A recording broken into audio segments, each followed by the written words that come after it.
আর আবার back to back traffic update. সকাল থেকেই শহরের রাস্তায় নেই কোনো যানজট। মেট্রো চ্যানেলে সংলগ্ন রাস্তায় যান চলাচল নিয়ন্ত্রণ করা হয়েছে। আমাদের সঙ্গে আমাদের প্রতিনিধি সৌভিক রয়েছে এই মুহূর্তে। সৌভিক, এখনো পর্যন্ত কি খবর ট্রাফিক সূত্রে?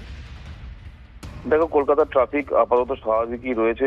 শুধু মেট্রো চ্যানেলের সামনে কিন্তু ওখানে যান চলাচল একটু কন্ট্রোল করা হয়েছে। তবে অন্য কোথাও সেরকম অর্থে কোনো যানজট নেই। যেটা ট্রাফিক সূত্র থেকে জানা যাচ্ছে, আজকের ঠিক বেলা 1টার সময় একটি মিছিল রয়েছে।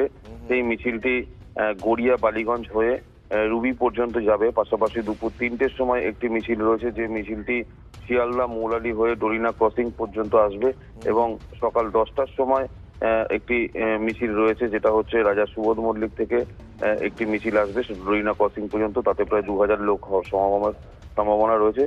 তবে যেহেতু রবিবার, গাড়ির প্রেসার অনেকটাই কম, তাই আপাতত ট্রাফিক স্বাভাবিকই রয়েছে। বেশ।